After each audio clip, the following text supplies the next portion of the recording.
to risk it going into the second or third pick for the team and have 4, 5, 6 different heroes taken off the board. Right. I mean, talking about draft, they can't pick the Kestrel, but they can't also let it go to the TSM. So Cloud9 are in a tough spot. I wouldn't be surprised if TSM doesn't pick Kestrel here. I would expect them to ban it. They have already secured the Black Feather, however, so they could prioritize on banning something like Arona or Vox. Important to mention Churnwalker, the first ban coming out from Cloud9. That's because TSM has really been loving this pick. They are more than happy to grab that one. Yeah, we still have not really seen many other teams take hold of this Churnwalker and have the level of success with it that Team Solo Mid has.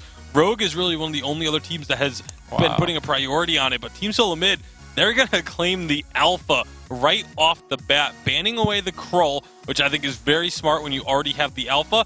But now the Kestrel becomes a question. Does Cloud9 ban it away, or do they give Team Solo Mid the chance to take it? I mean, that's very interesting draft coming from TSM. They're actually not prioritizing focusing on old school. Instead, it's all about Joseph and all about the jungle matchup. Banning Grime, then picking Alpha, then banning the Krull. So making sure Vainglory gets a stronger matchup. And at this point, no matter who he goes up against, he will most likely have that. There's only Reza, Blackfeather, and Koshka left. There's the CP Fortress also that could come out for C9. So it's a very strong, dominant matchup that Vainglory has secured. Yeah, there is a chance that Team Solo Mid are focusing on the jungle now because of the fact that the Blackfeather, if they're assuming that Blackfeather is going to end up in the lane for Old School, then there's no real purpose in trying to focus him out any longer in the draft.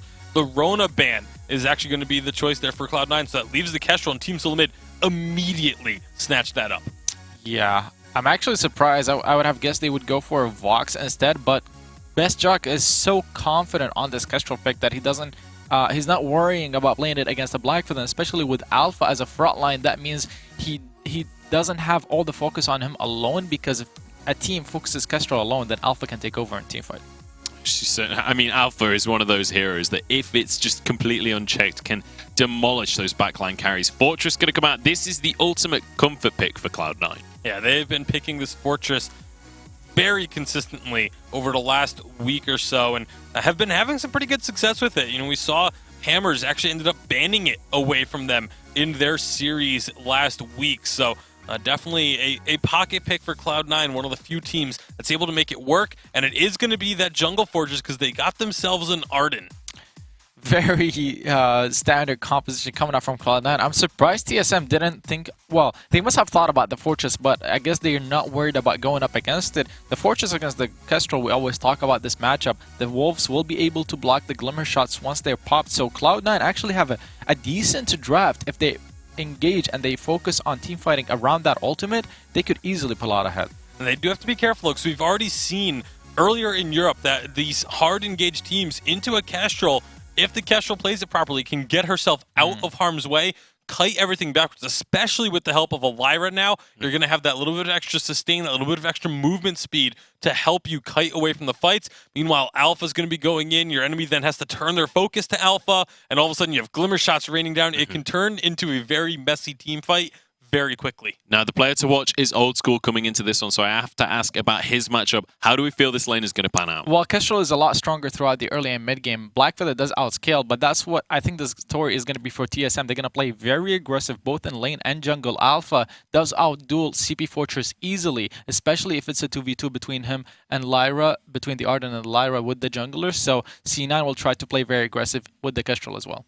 All right, we'll see if TSM can be aggressive with this Alpha and with this Kestrel, if they can really force the issue on this one. It's time to get into this classic matchup, and we want to know who the fan favorite is coming on in. Hashtag Vainglory8. Let us know who you're supporting. It's time to jump on into this one. It's time to pass it over to Humanist and Dowsy. That's right, Munchables didn't mess up there. It's myself and Dowsy coming in for his first VG8 color cast. I'm incredibly excited, but we have an amazing matchup. C9 versus TSM and some fun drafts. Dowsy, let's break it down. How are you feeling about it? It's El Clasico in North America right now. TSM obviously looking for that world spot. Cloud9 could upset that dream, and the drafting. Very, very interesting stuff going on as well, as we actually see this Treant started up by Cloud9, but look at Best Chuck sneaking into the backs, looking to attempt to steal some away. He's able to get that gold. Flash stole the Elder Treant with the sigil there. Just a monstrous play. disastrous start for Cloud9. Not only do they get that treant that they committed 3 men to, they miss out on their backs as well. So I Love Joseph, who's on this fortress, going to be more like a utility jungler than a damage jungler. He's going to actually suffer very early, and Alpha very able to jump into the jungle and just bully I Love Joseph. So I'm considering FlashX and Vonsi going to be looking to really turn up the heat onto Joseph, but it all depends on how I Love Joseph decides to play. He's currently in the lane, may look for a gank, it all depends on Best Chuck's positioning. He's waiting, he's going to mark Chuck. Chuck just going to use the boots and move back there. Chuck able to have those boots because of that early rotation, so already paying dividends. Now Vonsi making that move into the jungle. Joseph should be okay here, and Vonsi's just going to say hi. It's all about the rotation. Sigils goes down. Vonsi, he's going to look to move in on to Joseph, potentially. Core charge onto Gabe Vizzle. Old School did drop down. A little on-point love there.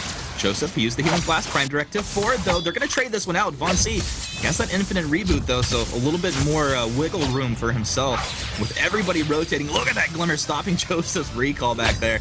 Chuck threatening already. Look at how many camps I Love Joseph has. 1. He has 1 CS. That is the forward treant that he secured earlier on.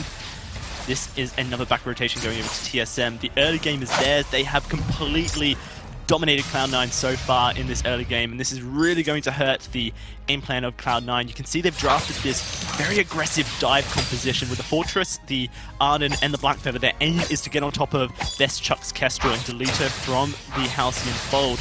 However, you were saying intelligent drafting coming out of TSM, you know, picking that Kestrel and that Alpha before knowing what the composition was, allowed them to get that Lyra last pick. And that Bright Bulwark, if positioned correctly by FlashX, can literally shut down the entirety of Cloud9's dives. So great importance on FlashX to really hit those Bright Bulwarks when they need to be hit. Yeah, I mean, we talked about the importance of the Bright Bulwark coming down at a nice timing in these fights to kind of stop engagements and movement abilities, but how big of a deal is it if that goes down preemptively and it doesn't stop them? Like, that was a false engage, you know, or if it comes down a little too late, is that a huge impact? You'd have to think that it's certainly going to upset the team fight a little bit for TSM. Best Chuck NA on this Kestrel, very mobile with the active camo, so with a good sigil placement to give him that extra movement speed, can reposition himself in such a way that Vonsi then becomes the threat for Cloud9. But the Bright Bulwark is like the icing on the cake for TSM. You know, they've already got this ginormous gold lead for themselves. 1.5 thousand in this early game is basically half a top tier 3 item. So TSM looking to really hit their power spikes early, get Vonsi that Aftershock online as soon as possible. And because I Love Joseph is playing this utility fortress jungle, he has to go towards the banner first, which already hurts his tier 3 item purchase. If he builds that into a Storm Crown as well instead of the Aftershock, then that's just going to hurt his power even more. Vonsi, though, finds 3. Yeah, Vonsi's going to find 3. Let's see if he can make this early advantage go to work for himself. Look at the Sigil, Prime Directive, then huge damage. Joseph staying alive using that Healing Flask. Gabe Vizzle moves back as Crystal Sentry walls his way down into position in the jungle. I'd be surprised if TSM go for this, but actually, they have pretty good burst damage. They're just going to lock onto it. C9 cannot contest, and the first life on that Crystal Sentry goes down here. 4.5 minutes in, they move into the backs. TSM able to take the backstrand as well. Joseph goes down to Vonsi, basic attacks. A first blood for TSM. They are just dominating this early game. Bolt in the wound for Cloud9. TSM, after some really nice damage dealt and with a Lyra to keep them all healthy on the Sigil, know that they can take that Sentry away uncontested, but what Cloud9 do is overstay. So, Best Chuck's okay. Fountain actually going to be used by FlashX. Very interesting actually, FlashX going for this Fountain early. FlashX has basically created a meta on 2.9 on Lyra that you build Crucible first item always and forever. But this game he's gone for the Fountain early, and this is purely due to the fact that the dive from Cloud9, although behind in gold, is still very deadly to this Kestrel. So a Fountain for the first kill, keep Best Chuck healthy, is the reason he's gone for Fountain first rather than Crucible. I think that makes a whole lot of sense there. Vonsi He doesn't really care about anything. He is deep into the jungle one more time. He's looking to take the backs away from Joseph. Look at Voncee's level 7 to Joseph's level 4 at this point. This is not a joke. These numbers are not messed up. This is 10 last hits for Joseph to 43 for Vainglory8. Vainglory8 looking to go under the turret, misses the prime directive. Only catches the turret with it. He's going to be okay. He has the ultimate if they want to turn this around. Bestchuck just throwing glimmer shots right down the pipe here, connecting on the C9. C9 doing everything they can to defend this turret. Vainglory8 moving back, nice bright bulwark, dissuading any aggression there, any potential jump coming in from C9. A sigil will heal TSM right back up. And you have to think this turret's going to go down. Old school. Rose defends it back out almost on the pixel edge of Vainglory8's prime directive there. And that's turret down. We're 6 minutes in. This is a massive lead. This is a massacre is what it is at the moment, Humanist. TSM have taken over the early game, and if you were to consider the strengths and weaknesses of these North American teams, Cloud9's team fighting is second to none, but their early game has always been their Achilles heel. If you can abuse that early game and really get on top and force I Love Joseph or Old School to fall behind in a massive way, then you can actually turn the tides into your favor by a significant margin. TSM have done this. They've got a ridiculous 4,000 gold lead at this 6-minute mark, and it's only going to get bigger because of the fact that I Love Joseph is basically a second captain right now as far as damage is concerned. TSM can continue to team fight, and there's really nothing Cloud9 can do about it. This is pretty crazy. I mean, from my perspective, I'm kind of seeing the advantage coming from a lot of it coming from the early game rotations where TSM just kind of out-rotated C9 and got a lot of resources on the map. Is there anything else standing out to you? Just a continuous rotating. TSM haven't really allowed for Cloud9 to get a breath of air yet. Imagine if Cloud9 is in the water sinking. Cloud9, TSM just holding their heads down, not really allowing them air. Holding their heads down the right bulwark, drowning C9 out.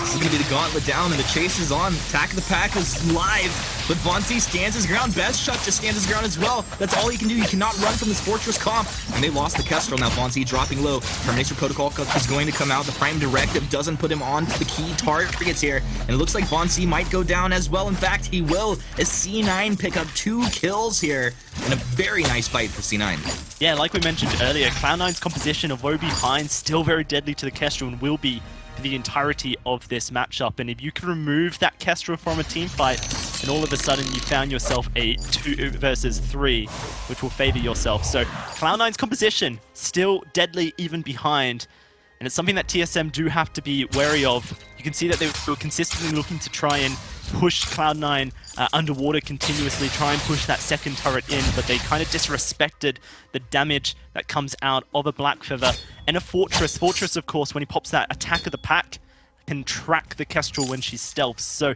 it gives this extra element to Cloud9 to make sure that they have eyes on Bestchuck. Bestchuck didn't really attempt to escape the fight. There wasn't really an ability for him to do so with the gauntlet placement, and so TSM will have to respect what Cloud9 have to offer. However, they can continuously look to take these objectives off the map and grow their gold lead. Well, speaking of objectives, TSM starting to light up this gold miner, and C9 move in. They're in position to contest this here. Let's see how it plays out now. Attack of the Pack. They can force this Kestrel back. This is nice positioning. C9, they're on the gold miner. Who's going to get it? Black Feather able to secure that for his team now. Vainglory8 chases forward. I think he's going to use his boots, get onto Joseph here. Look at that core charge, just smacking Joseph. Prime Directive in, a little splash damage on Crystal Sentry and Old School. Vainglory8, he's going to get that sigil. Maybe a slight miscommunication. He hesitates there. They just get the Crystal Sentry. It's going to be okay. Flash throwing the Arcane Passage. And look at that attack flying all the way back to the base. He nearly canceled that recall. Yeah, no, but that's beautiful by Cloud9. Even if they were to get aced in that scenario, I think you would call it a win, because they were able to take that gold miner away. TSM are very much scared of what Cloud9 can offer, and scared of the dive potential that comes out of this Fortress Black Feather combination. Almost too scared. Another element of this Fortress into Kestrel that makes things a little bit difficult for Bestchuck and A is, you know, if you're playing a CP Kestrel, your Glimmer Shots will have splash damage that does a hell of a lot, but on this weapon power variant, it's that first hit that really packs a punch with the crit. And so when you throw that attack of the pack out, those Wolves will group up on top of Kestrel, making it hard for Best Chuck and A to actually realistically do damage until he clears it out. Wouldn't be surprised if Best Chuck and A actually prioritizes some attack speed, maybe in the form of a Tornado Trigger or a Bone Saw, which would be fairly Bone Saw would be fairly standard in this build, but maybe even Tornado Trigger for the extra attack speed. Never engaged. Oh, another double ultimate combo out of C9. They smell some blood, and it's going to be Best Chuck put into the dirt. Now C9 chasing TSM back deeper into the jungle. He can't even use Termination Protocol. No, Von C is getting melted. Crystal Sentry tries to help his buddy, but Crystal Sentry is going to go down as well. Dowsy, this was... I mean, TSM were smashing C9 in this early game, and C9 completely reversed it. You know, Best Chuck and A has a saying that no defense is the best kind of defense. You know, kind of learned it from Von C, I think, but he needs a reflex block against this Crucible, this Gauntlet. Flash X usually would have a Crucible in this scenario on Lyra and would be able to get his Kestrel out to safety, but it's not the case. Best Chuck is desperately trying to get in towards the Monocle, but now has that reflex block available for himself, sold that flask because he recognized that it was such a priority. If Best Chuck and A goes down at the beginning of these fights, TSM unable to kite back, then TSM will lose it 90% of the time. The Best Chuck has to make sure his positioning is on point, cannot allow Gabe Bizzle to engage like this. Another Gold Miner attempt, TSM looking to contest as Cloud9 come in, but it's a team fight and it's actually Cloud9 picking it up. Deja vu. Deja vu. They walk right in. It's Old School who grabs it again. This time, Old School has Breaking Point ready to go if they're going to fight here. Von C, an aggressive jump in. Pretty easy Crystal Sentry take here. Why does C9 not defend there? There's no need to start up a team fight after they've used their Attack of the Pack. Attack of the Pack is almost the ultimate holding it all together, and with Gabe Bizzle not having Gauntlet up either, engaging onto TSM a little bit risky because they need to be able to catch the Kestrel out of position, and they don't have a stun available to them, they don't have those wolves to cause chaos, then TSM have a slightly better chance in this team fight. TSM can't really be the aggressors, but they know that Cloud9 won't fight when they don't have these ultimates up, so they're trying to take these sentries off the map whenever possible. And now they've eliminated. You would think that TSM would move into the jungle to contest Cloud9 a little bit, but it's not really going to be the case. Now Cloud9 have their ultimates up, so they know that TSM will be actually scared of fighting them. So they move in, take a Crystal Sentry for themselves, one more life remaining. We might have a Crystal Sentry-less map in just a bit. My goodness, it would feel so empty if that was the case, but I wouldn't be surprised. Both of these teams, some of the best out there, and of course taking objectives throughout these major matchups here, and I wouldn't be surprised at all if that happens very soon. But we're 13 minutes in. It's only 4-1 in favor of C9. Small net worth lead going to TSM, but it feels like this game has been very action-packed thus far, fighting around these cooldowns on the ultimates coming out of C9. The moment TSM step forward, I'd expect them to pull the trigger again. You know what's something that's really interesting about I Love Joseph's build? He has himself a Dragon Blood contract, knowing that if he can get on top of TSM and his allies can land those auto attacks, that's just extra burst damage, and it's basically reserved for Best Chuck and A at this point. I Love Joseph has that Aftershock, but he's also very much heavily invested into the metal jacket, knowing he can frontline some of those glimmer shots for his team, and then Old School can sub on in, as well as Gabe Bizzle to take some as well. Vanguard, such a strong ability against Kestrel, basically allows your carries to get on into the front line and tank up some of the damage with the shield. In 2.9 especially, now that Arden has more HP, that means the Vanguard has more shielding to it. And that's what's made Arden such a premier captain on this update. Oh, it's just beast mode. I mean, we were talking during the draft, and we talked about how it would be good for TSM for certain reasons, good for C9 for certain reasons, and he just enables offense and defense so incredibly well. Dowsy, small nuance thing, I'm actually not sure about this. Do you know if Dragon Blood contract is used when Kestrel goes into stealth? Does it actually apply onto her? Good question. I actually do not know. I guess we can keep our eyes peeled to see if it does or not. It's I'm only watching obvious. Old School. That was the player to watch. I was told by production. We have to watch out for Old School. Sentries are eliminated. 15 minutes of the Kraken's on the map. TSM had a huge early game gold lead, but right now they are playing with their legs between their tails, waiting for an engage from Cloud9 so that they can go in They've spotted out Old School. They can isolate Get him!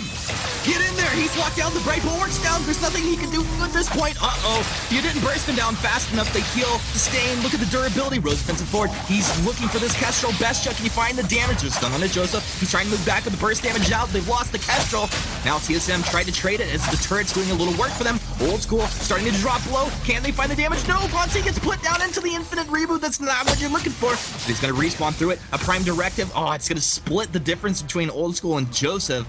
Flash trying to chase here with Von C. He's going to go for it. Prime directive from downtown. He gets one core charge in and a pause. Yeah, I think Gabe Vizzle may be suffering a little bit based on his positioning, but we can talk about some of the things that's happened in that team fight, hopefully, before this pause comes undone. That was a really clever play by FlashX at the beginning of it. A double Bright Bulwark. He just picked up Echo, and there we go. Team fight's going to continue. Yeah, I noticed that Bright Bulwark felt like it was down forever, but such a big ability to use there, and looks like Von C able to pick up a second kill off the back of that. So the first signs of life we've seen from TSM in a little while, and this is cracking out on the map now. Yeah, and they're actually going to start up here, TSM. So that double Bright Bulwark, as we mentioned, Bright Bulwark is almost the key ability for TSM. A double Bright Bulwark with the Echo essentially means that Arden cannot cast any one of his abilities. Vanguard, Blood for Blood, and Gauntlet, all movement abilities, so Arden becomes entirely useless. The Fortress as well cannot jump on top of the Kestrel, can mark her for the movement speed, but can't jump on top of her for that aftershock damage. And of course, Black Feather with his 3 movement abilities won't be able to jump forward. So I'm expecting FlashX to really use that Bright Bulwark and use the Echo as well to try and lock down a team fight ground as much as possible for TSM, whilst the Kestrel attempts to blow someone up and make it advantage for them. But, First Bright Bulwark down here. He's going to probably wait for that cooldown to come back up so he has it ready to echo and get that double bulwark through the fight. But it's incredible how strategically just this one ability pretty much makes or breaks these fights here. C9 going to work on the Kraken. Kraken on the choke point turret. You got the gauntlet out. Reflex for Best Chuck. He moves back. The attack of the pack coming out as well. Those are the 2 big team fight abilities that C9 we're winning these fights with. And it looks like TSM are ready to go. Prime directive in. Von C trying to find some damage. Turret's down.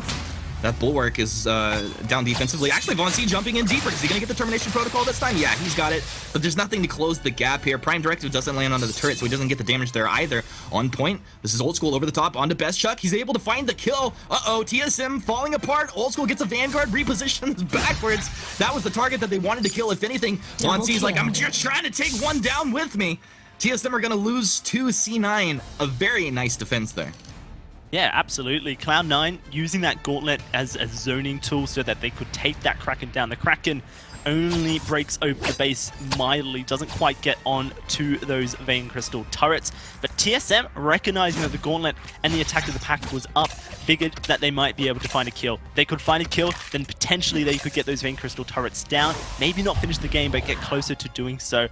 They just bit off more than they could chew. They couldn't get onto any of the Cloud9 members and kill them before they were able to get the healing up. And as soon as they did get the healing up, Cloud9 were able to turn the fight around. Once more, Best Chuck was isolated. Von C in his Termination Protocol and blowing up the reboot meant that there was no one really to defend Best Chuck and A, and this Black Feather will be so threatening at all stages of the game to Kestrel. So Cloud9 continuing to show us that their threat is really huge for TSM, but TSM have kind of won the macro game in a huge way. They've still got all of their 5 turrets up. They haven't really felt threatened by Cloud9 on the map yet. Despite Cloud9 having the kill lead, they have not taken a single objective apart from those sentries and the gold miners, which means that Cloud9 aren't close to finishing the game, whereas TSM are 1 team fight from doing so. Yeah, it's actually pretty crazy how that's worked out thus far into the game. It feels like C9, if they win a decent team fight at this point, anywhere in the middle area of the map, they can do a lot of work, probably take a couple turrets quite easily. But TSM not ready to let that happen. Best Chuck, he's 0-4 at this point, but he's having significant impact. He's got the Bonesaw and a fresh weapon infusion ready to go. Von C jumps in onto Old School. He'll get the Vanguard from Gabe as they just reposition back up. maybe waiting for that opportunity to jump on the best Chuck, and there you go. That's the Vanguard down. Gabe Bizzle getting lit up second. Vanguard, the Gauntlet's going to come down. It's trapping best Chuck right on the inside, but he walks into the wall, and that's the burst damage coming through. They've lost the Kestrel. Gabe Bizzle dropping low. That's Von C's target. They traded 1-for-1. Now TSM need to kite back under the turret. Right bulwark's down, stopping the movement abilities there. Von C's in deep, won't land the termination protocol. Old School and Joseph right back on target. Flash X trying to body block, just get on top so they couldn't target him down. He'll have to Arcane Passage back, and just look at that Feint of Heart execute damage coming through. A beautifully executed ace out of C9. And the Kraken has just spawned, and Cloud9 will eagerly head on over to try and claim it for themselves. Best Chuck and A down for another 12 seconds, so unless a godlike snipe comes out, it should go over to Cloud9. Let's talk about Black Feather into Alpha. A soft counter, you could call it, because Black Feather's Feint of Heart, the more damage, the lower health an Alpha or any target is. When Alpha goes into her ultimate, she has 1 HP. When she goes into a termination protocol, she has 0 HP. That means despite Old School may not having too many heart stacks on the Alpha, he can still do a ridiculous amount of damage with his Feint of Heart. That's a good explanation, and something we should definitely keep in mind. It's so beautiful to watch. Joseph here on this Fortress, and Old School on the Black Feather. But anytime they see Best Chuck's Kestrel just kind of step forward a little too far, they pull the trigger, they're right on target. It's so hard for Chuck at this point.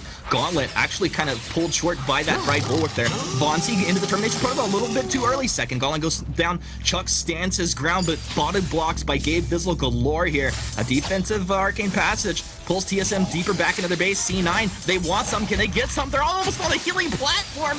Oh my goodness. TSM stay alive. Help to all that region and damage coming out of their healing platform. Fonzie, he's right back in with that Prime Directive. Looks like they want to go for Old School here.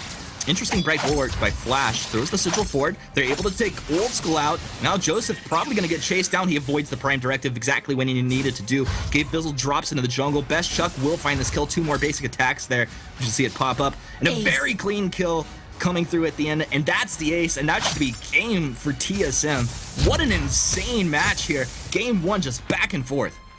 Yeah, absolutely. TSM eventually find the team fight they need. It might not be game just yet.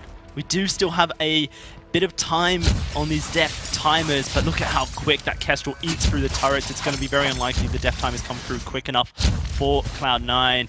TSM knowing that they can finish, and they finish well. A close matchup, but a matchup of giants, and TSM take game 1. Oh, TSM take game 1. And TSM trying to go to Worlds, I'm pretty sure. I think everybody knows that, but this kind of performance definitely highlights that fact, and just really nice stuff. It's what I liked about this game so much personally is that it felt like both teams had an advantage in their own different way. You talked about how C9 had a kill advantage, but TSM had objective advantage. In the end, that objective advantage kind of a little bit more important here. Yeah, this isn't Blitz. This is, you know, an actual game of Vainglory, which means that you have to kill the Vain Crystal to win the game. TSM were so far ahead on the macro advantage that Cloud9 couldn't really catch up, even when they got that Kraken, and that's ultimately what allowed TSM the victory. Well, we have our ideas, but to break this one down, Munchables and our analysts. Thank you very much, guys. What a back and forth game between these two teams. That definitely lived up to the reputation that this matchup has. TSM managing to take game 1 in this series to start things off here, but Cloud9 had a great performance themselves, especially towards the mid game. They were the ones in control.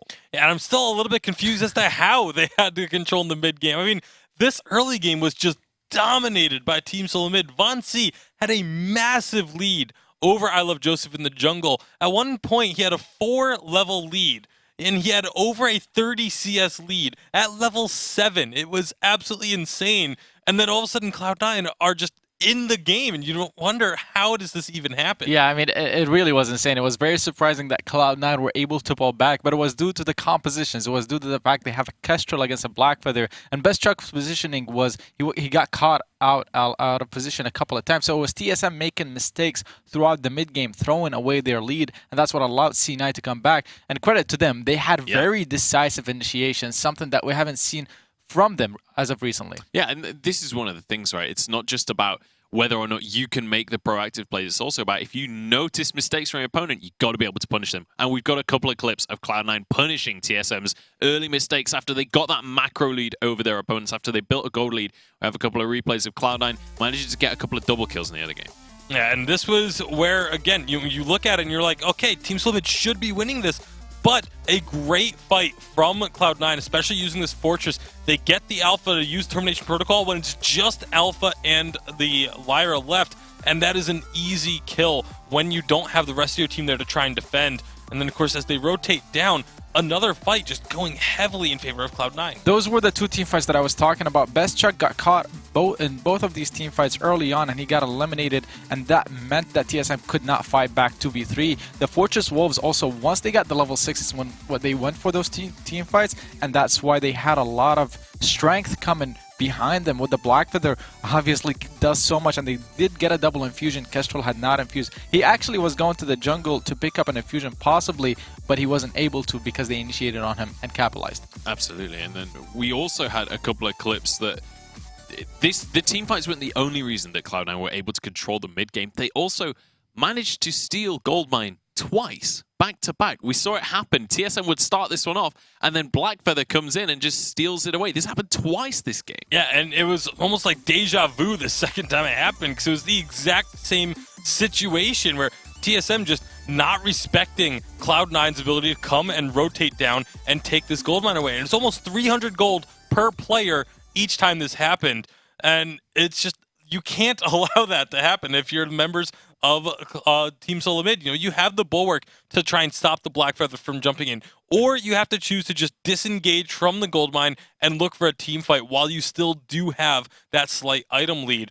I do want to give huge credit to Old School though in the lane, because while I was talking about the massive deficit in the jungle, Old School kept that game close. He certainly did. He did an amazing job. We said he was player to watch, and he's lived up to that in this game. Now we can take a look at the last fight that Cloud9 managed to take themselves that kept them in the game. It was around 19 minutes on in. This is a great fight from Cloud9, but the last one they won. Right, I mean, this was the very last team fight. The gauntlets drop with the Echo. That's locking in the Kestrel, and Blackfeather was right on top of her. So Kestrel cannot run away. After she used the reflex to escape the first gauntlet, the second one comes out with the Echo, and at that point she has to stand her ground and fight against the Blackfeather, which obviously will never work out. And then once the Alpha drops into her reboot status, it's a very easy target for the Blackfeather and the Fortress to focus down and eliminate. And their burst is so high this late game this late into the game that they were able to execute her before she came back to life. Yeah, absolutely. And then that was kind of the last moment of glory for Cloud9, and TSM did manage to clinch it. We've got a replay of the end of this game as well, as TSM managed to counter the Kraken and managed to win this fight. Yeah, a great fight for TSM, taking advantage of the fact that Cloud9, they're all half health when this fight even starts. Bestchuck, he's not the one getting engaged on. Instead, they're able to chase the members of Cloud9 away and let Bestchuck stay safe on the backlines. They split up the fight, because Cloud9 is just doing whatever they can to try and stay alive, to try and make sure that they don't get aced, they don't end up giving the opportunity to Team Solomid to end the game. But unfortunately for them, that timers 22 minutes in are a little bit too long. Honestly, C9 got caught a little bit off guard right there. They didn't even have the war chuds back up to be the ones initiating, and that was exactly the point. Like you mentioned, Tasty Bacon, the fact that TSM initiated, it meant Kestrel was safe on the back line. She wasn't being focused by Blackfeather. Absolutely. Let's take a look at the damage that came out during that game across the course of the table. Look at C's numbers. That is an insane amount of damage coming out of the jungle. I wonder how much of that was in the early game when he was shutting down the Fortress completely. By the way, the way TSM played the early game was incredibly impressive. They shut down the Fortress by getting in there, invading the jungle, and he can't fight back because, especially since the Stormguard banner, the true damage it does now is over time. So the burst is a lot weaker, and the last hitting potential is also a lot weaker. All right, and I want to continue to talk about that Fortress as well as we start to head towards the draft for game number 2. Obviously, Cloud9 going to be wanting to get themselves back into this series. This Fortress feels like a pivotal pick for the team.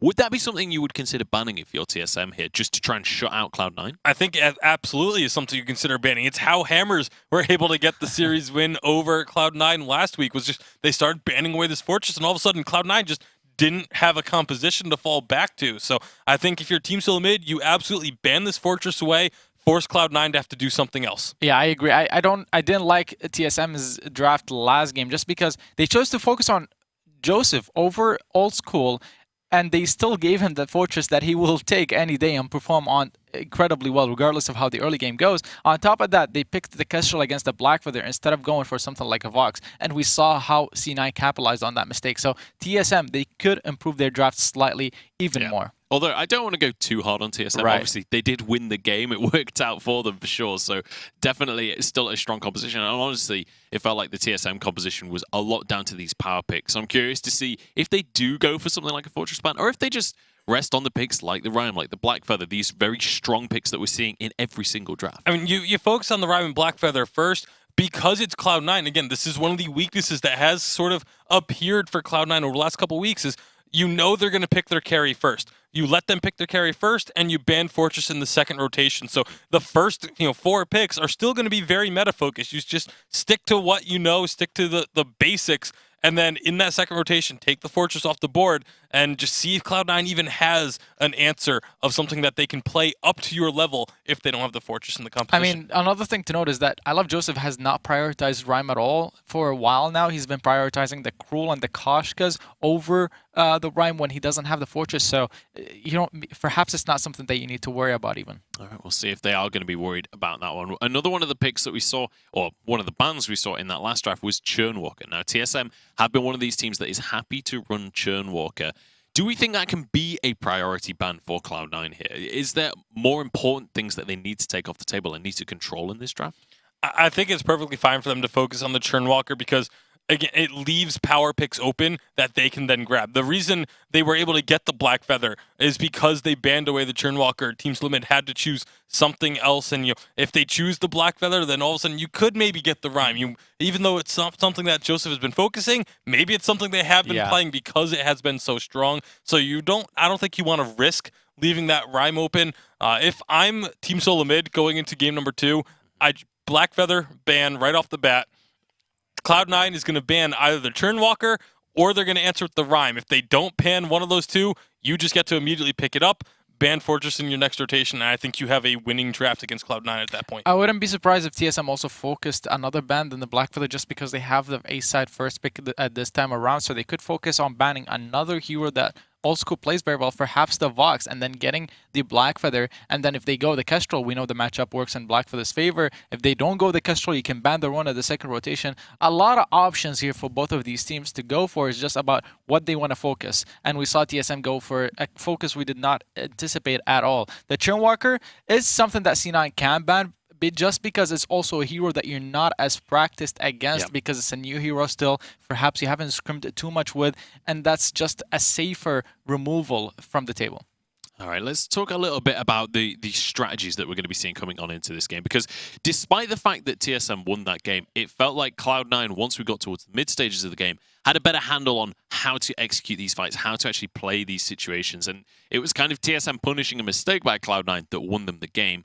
What did TSM need to change coming into this one to actually have a more solid performance here? I think once you get that massive lead in the jungle, assuming they do get a massive lead in the jungle, but when you get that kind of lead, you need to translate it into things in the lane. Like the fact that Old School was able to stay even with Best Chuck all game long, while there was such a massive disparity in the jungle, feels like a little bit of a mistake from Team Solo Mid of not pushing the issue and not trying to make a win in the jungle become a win in the lane as well.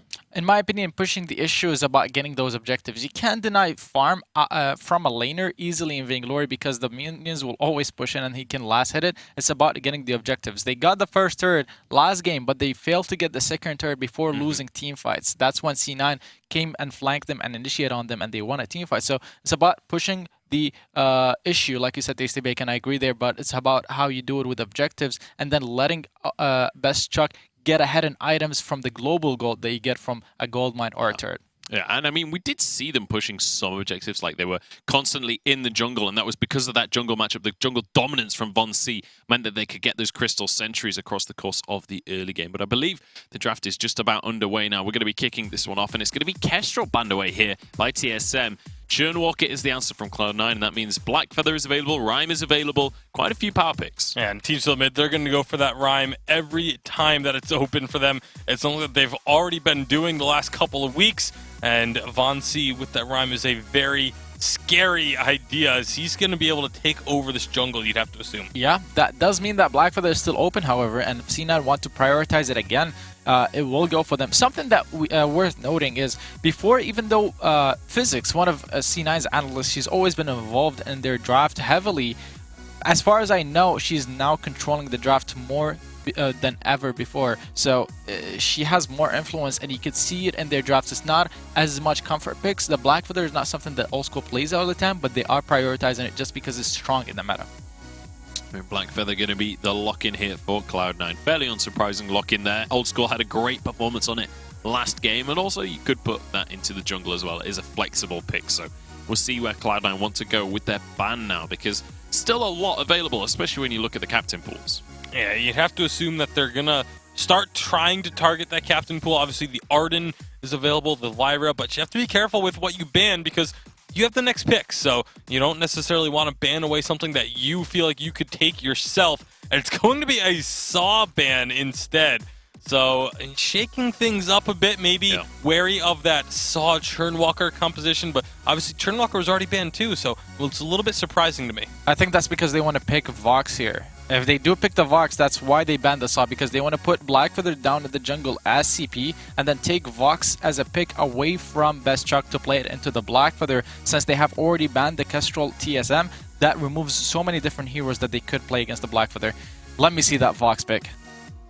We'll see if the Vox will come on through here. Nope. Arden will be the lock-in here. It's kind of the last premium captain available, so can understand it. I have to say, we see significantly less Grace focus here in North America than what we see over in Europe. That seems to still be a very prevalent pick in Europe, but not really the same in other regions. Yeah, it hasn't been focused as heavily, which is a little bit surprising. It's still a very, very strong pick, can still absolutely change team fights with the Divine Interventions, and it's going to come through here now. So Team Solomid listening in to the Joe Fenny strategy discussions, apparently, so able to get that healing for, potentially for a Rhyme, but usually Rhyme is not in a position where he needs the Divine Intervention. You expect this final pick to be something that's going to try and get into the backlines, maybe something that can duel this Black Feather, but I would also expect something that can kind of hold its own a bit too. Right. Rona is still open, and that's a great pick against the Black Feather and Arden. Besides that, they can either go for the Vox or the Adagio. Adagio would provide them with a double heal composition. None of that. They go for the Baron, and that's a new pick that we see here for Best Chuck in 2.9. Yeah, it's not a new pick for Best Chuck overall, though. Yeah. As, we are very familiar with Best Chuck on Baron. And when the update 2.9.1 hotfix was announced, I was fully expecting Best Chuck to be going back to this Baron pick quite frequently along with Hundor. We've only seen Hundor pull it out once, and we haven't been able to see Best Chuck on it just yet. So it's a pick that he is exceptionally good with. But with a Krull now being the answer for Cloud9, they have a pretty hefty amount of dive and hard engage. Yeah, and honestly, picking up the Baron against the Black Feather, that's so dangerous. Because Black Feather, we know him. He's one of the best divers in the game. Yeah. And Baron, actually, with that composition with Rhyme and Grace, doesn't have the most amount of peel. He has the heals from Grace. He has the Holy Novas. But other than that, it's only the Valkyrie that can save him from his opponent. So C9 coming in my opinion, with an advantage, especially since Krull can try and get a lot of ganks around level 6. Now, the big question for me is, how do we feel about this double weapon power? Because if Black Feather's going to lane, you assume that's going to be weapon power Krull. Is that going to be a detriment to them later on in the game?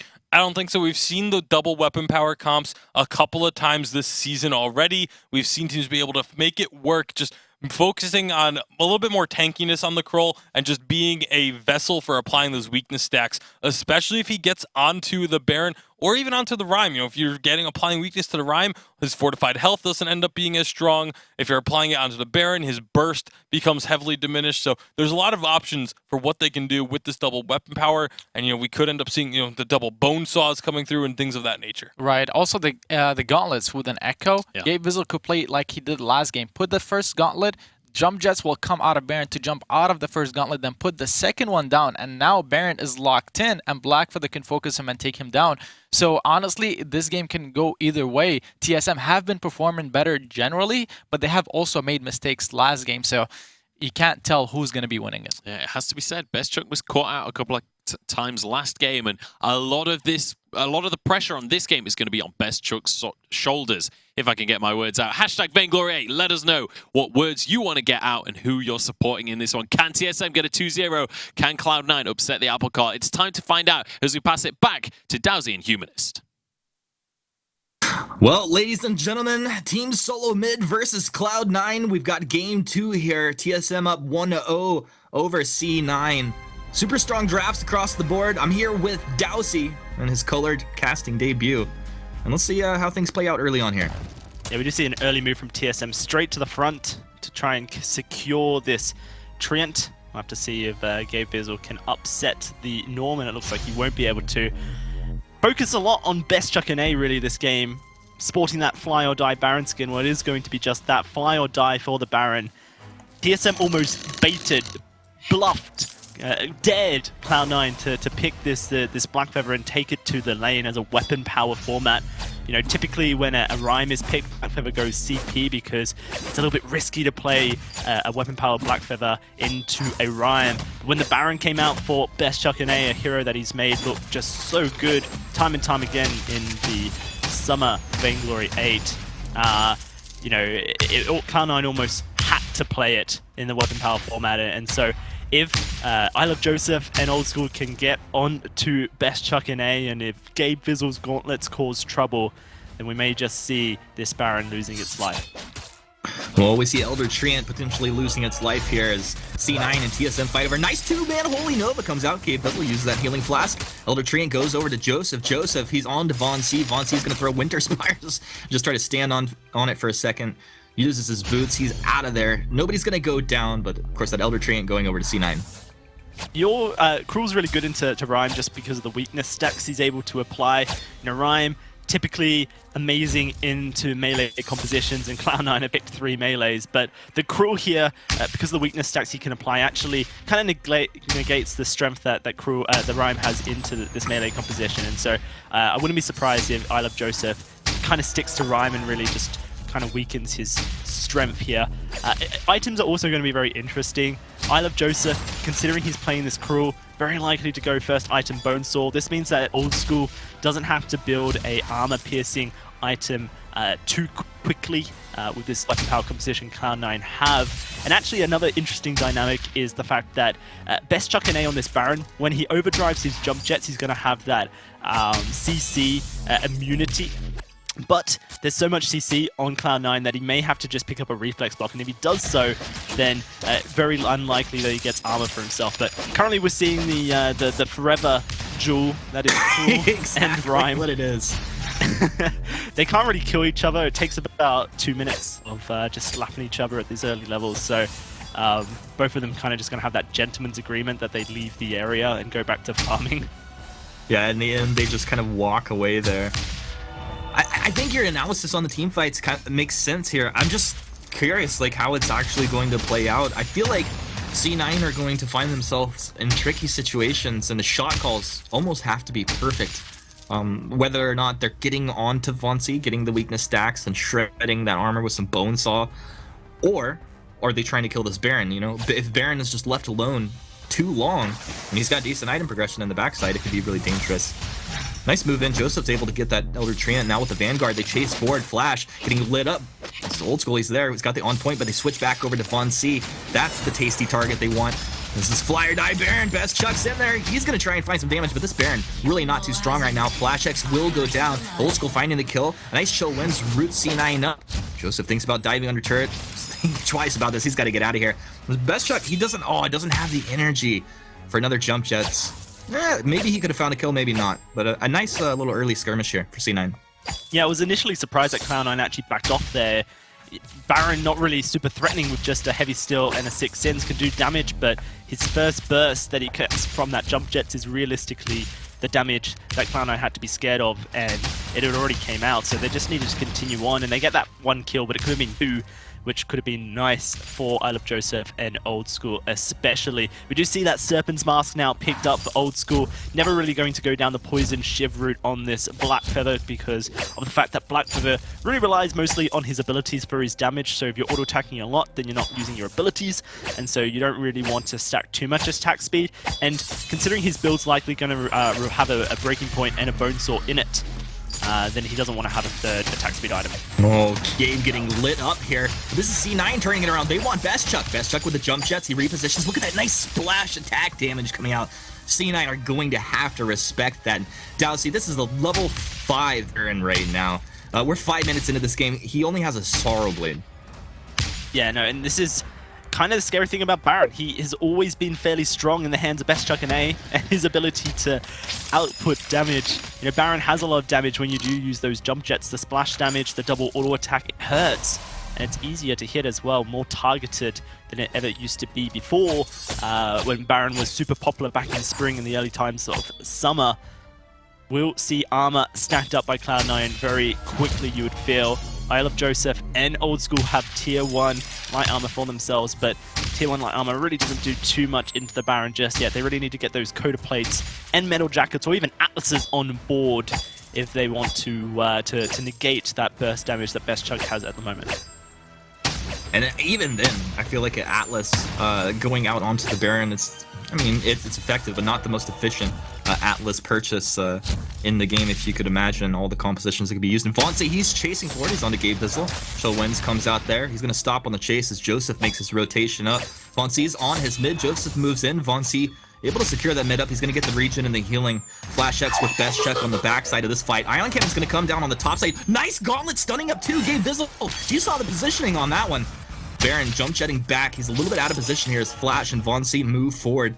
C9 starting to drop low. They have the Fountain though. Both teams still have Fountain. See if someone's going to get baited in here. Holy Nova off the mark. Jump jets, but he gets hit with the front Mel's Heart. Best Chuck getting lit up and bursts down here. Old School finds that kill. Now C9 chasing forward. Vonce is ready to fight here around this Crystal Sentry, and especially with Flash X backing him up. Holy Nova catches one. Vonce, a lot of fortified health building up, but he will eventually go down. Oh, Joseph! That wasn't calculated. He'll go down to Crystal Sentry. Flash X, he'll let out the Ella giggle, but a little bit of a sloppy fight at the end. Always me, the one who's the lowest who gets targeted by the Crystal Sentry, it feels, and I'm sure old Joseph a little bit salty about that, but overall, excellent play by Cloud9, and that gauntlet from Gabe Vizzle. Spectacular, but unfortunately not really capitalized on by his teammates. I think they were in awe just as much as you, Humanist. Not really ready to just dive on all 3 of the stunned up SM members. Cloud9 showing that they have the early game power with this crew. They can really negate a lot of damage coming out. And if those Hell Hearts land onto Best Chuck and A, then it's going to be a hurty time for him. He is almost level 8, which means that those jump jets will be overdriven, and he can, in the future, jump away from the Hell's Heart as it hits him, and he will not become CC'd. So that's a silver lining. But then when you add the Gauntlet on top of that, and the fact that Gauntlet will eventually be echoed by Gabe Vizzle, that's a lot of CC that Best Chuck will have to consider, and those jump jets will have to be used perfectly. But at the moment, TSM with a good start to this siege here. Rhyme able to get off a lot of damage, and Cloud9 haven't really been ready for it. They don't have any sustain either in a Lyra or a Grace, and you can see Flash X with the Grace. He can heal everyone up and provide damage reduction. So right now Cloud9 need to find a team fight. Joseph moving forward. Look at that 3-man gauntlet stun there. Best Chuck jump jetting backwards. Is he going to get it lit up? A lot of weakness stacks building up here. Get shot down. Old School finds that kill. He's building a breaking point right now. Actually, 2 breaking points for C9 stacking up through that fight very quickly. And we can talk about that as that fight was just over in the blink of an eye. But Joseph, he had a breaking point and a Sixens in his backpack there. He went ahead and he sold that, and he picks up a Swift Shooter. So it looks like he probably goes into that Bone Saw next item. That's what you had talked about earlier. Yeah, no, that's what I expected that he would go into, but the breaking point Cloud9 have kind of recognized that in this early game they don't need the armor shred as a massive priority, so might as well give Joseph some extra amp to himself, and the breaking point on Cruel. First item, fairly decent on update 2.9. So unfortunate for Best Chuck, he's now level 8. He wasn't in the previous fight. And so once more gets stunned up and hasn't prioritized a reflex block. He really is trying desperately to get to his damage power spike, which is around 3 to 4 items. Tension Bow picked up for the Baron. going to be able to pierce some of the armor that is coming through already from Old School and I Love Joseph. But look at what's in Gabe Vizzle's inventory. This is what I've got my eyes on. It's a Void Battery.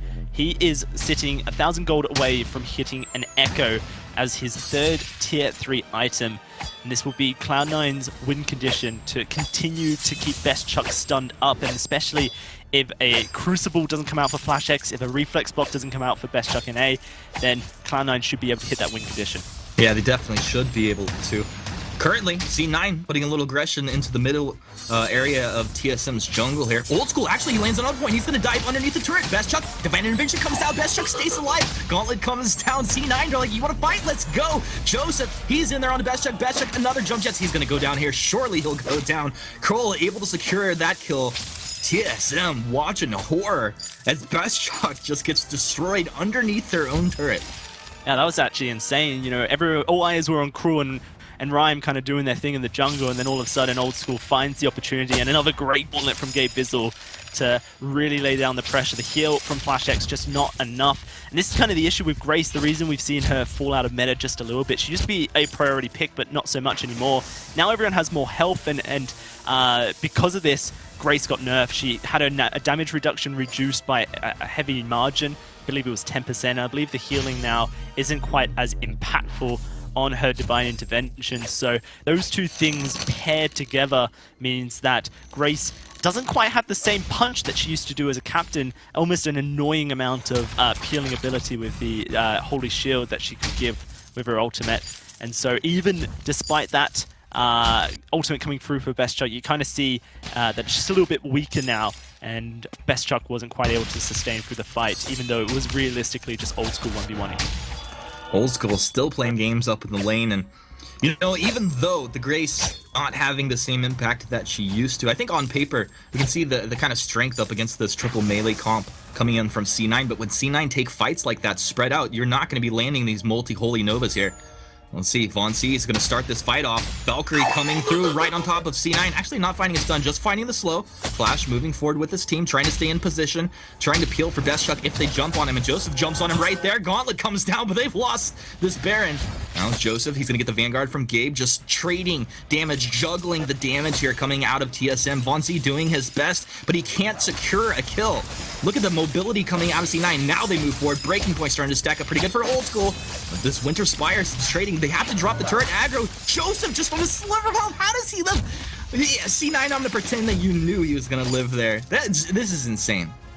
Absolutely insane. Joseph at the beginning of the fight desperately trying to get past Flash X. Thought he had done so throws out the ultimate. Stuns Flash X, but Joseph goes, you know what? No captain, no issue. Jumps onto Best Chuck in A, and that was the Baron dead once more. And still no reflex block, still no Crucible coming out of TSM. You have to feel that this is their error. Yes, they have the jump jets, which provides the CC immunity, but Best Chuck in A is not getting the auto attacks out quick enough to be able to have that up multiple times during a team fight, and Cloud9 are continuously looking to execute on top of it. Gabe Vizzle, in fact, now has that Echo online as well, and the ultimates that will come out from him are going to be even more damaging to TSM. Cloud9 with a giant lead. It's only 2,000 gold, but as far as power on these individual heroes and the checklist of win conditions that they've reached already, they can really look to start to hammer some nails in the TSM coffin, and it's Von C caught out. Von C caught out in the jungle from Hell's Heart. Can it come around as a boomerang? Nah, it's not actually going to actually land. Von C turns around. He's like, this is my only chance I have to fight. Ion Cannon's going to come down right on the top. But they jump right on the Baron's deleted Best Chuck. Oh, no. He immediately regrets his decision. Divine Intervention's going to keep Von C alive as the C9 just focused down onto the Rhyme. Second Divine Intervention buys him about a second and a half of time. You can see all the healing in the world doesn't really matter when C9 start getting stacked up and focusing a target down. Flash X getting dove underneath the tier 2 turret here. He winds up the Holy Nova, blocked off, on point. Feina Heart chasing in. Flash will go down here. Yeah, right? Pretty soon, right? Just like, all right, we've had enough. We're going to show mercy, Flash. This is the one thing that Cloud9 actually have been doing that is not necessarily too good, Humanist. Their team fighting has been excellent, but their macro control of the game has been terrible. This is their first turret at 40 minutes, and they've got an 8-kill lead. When you have an 8-kill lead, you should have turrets, you should have gold miners, you should have sentries. But they've only just taken their first turret. This is what held them back in the previous game, was their poor macro control, and currently it's what's allowing TSM to stay afloat. We've got Kraken coming up in 20 seconds, but let's talk about that previous fight. Currently, Best Chuck NA, I think he's misunderstood the skin. It's not fly and die, it's fly or die. So, having to make sure that he's avoiding the gauntlets coming down, and it's that echoed gauntlet from the Arden that really influenced that kill onto the Baron. Cloud9, their target selection is just impeccable. They go onto Von C and it forces Best Chuck a rotation, but as soon as he comes in, they just burst down this Baron, and still we see no reflex block or Crucible on the side of TSM, so Best Chuck NA is still in a very precarious position. There is now an Echo on the Grace, which means a double Divine Intervention might be able to shift some damage off of Best Chuck NA, keep him a little bit healthier in the team fights. But now Cloud9 have started up this Kraken, and it doesn't look like TSM will bother contesting. Flares come out. Flash knows what's going on. He's going to pop that fusion. I think Team Solo Mid want to play some games here. That's not the From Hell start you were looking for, Joseph. Gauntlet will come down. Let's see. Gabe's going to throw the second Gauntlet now. They're going for Best Chuck. Of course, this is what they've been doing, but that wasn't their original target. There they are, right through the Gauntlet wall, moving back. Best Chuck gets a Divine Intervention. First one, he's going to get the second one as well. He has the damage. They're able to take down the Kroll. A nice Holy Nova coming out here. Flash, the godly Holy Nova. The double kill comes through, and an ace for TSM. Unbelievable. I feel like Cloud9 almost played themselves. They were trying to be a little bit too clever there. Gabe Vizzle's positioning at the beginning of the fight meant that he didn't actually hit the gauntlet in a position that was too impactful in the jungle. Arden can only go so far before he hits a wall, and so that limits your gauntlet placements. And TSM kind of just were able to escape this CC despite not really having the blocks available to them. Best Chuck able to get some auto attacks off, so we got the second jump jets up and allowed him to escape the second gauntlet. This is a issue for Cloud9. They'd start up that Kraken. It was all a bait to try and get TSM to fight them, but they weren't able to execute on the fight. Now they've given TSM a Kraken, and now they've given TSM an in on this game. I think for the same reason that Rhyme makes sense into C9's composition, the Baron really does as well when he's able to find the damage. And of course, the Holy Nova out of Grace had the same impact. They clumped up on the Baron, and they just got splash damage down. The C9, they start to go to work on this Kraken. Kraken's going to do very strong work here for TSM. This is the team fight jumping out. They want the Baron. Best Chuck, has he overstepped himself? Jump Jet's right on top of himself. 1,000 healing coming through from the first Divine Intervention. Second one as well. Look at the massive healing. Grace is back. Dowsey, I don't know. Maybe it's happening. Gabe Bizzle will throw the Vanguard onto Old School. Jump Jet forward. Best Chuck, he'll just take the lane minions with that double attack there. He'll take the choke point turret as well. TSM kind of blowing this game open here in the last 4 minutes or so. Oh, no! This is Old School jumping on the Best Chuck. Are you going to go down? He gets the on point. He stays alive. What a godly play coming out. Of course, Gabe with the Vanguard as well, keeping him alive, but he drops in the end. A little bit of a backfire scenario. Joseph's here, though. Joseph ready to make some plays. Kraken's still alive. TSM, you gonna try and end this? Like, what's actually happening here right now? Von C, they've taken the last turret down. They're on to the Vein Crystal. Now, weakness stacks are gonna come out. Von C doing a little bit less damage. Holy Nova onto 2, but blocked off. Von C stays on Vein Crystal. Kraken instead throws the Valkyrie on top. This could be like a 3-minute Vein Crystal take here. Old School's respawned. They've lost Von C. Flash is gonna do it. Oh, the heroic perk comes through in the end. Unbelievable. I mean, I said it was unbelievable. I can't believe TSM came back. That was crazy. Absolutely insane. The Grace healing too much. And where was the Poison Shiv on this Cruel? I love Joseph. I have to criticize his build. The breaking point, it was okay for early aggression, but in the late game, it was so detrimental. I Love Joseph needed a Bone Sword. There was no armor pierce. He needed a Poison Shiv. There was no mortal wounds. And like you mentioned, 1,000 healing after 1,000 healing. Best Chuck and A sustaining. The Echo from Flash X kept him alive. And TSM a 2-0. That is perfect start to this week for their world chances. Oh, absolutely beautiful plays. And you could see the trust within this TSM squad. Well, we trust our analysts, and we also trust our wonderful Munchables. So, guys, take it away. Thank you very much, guys.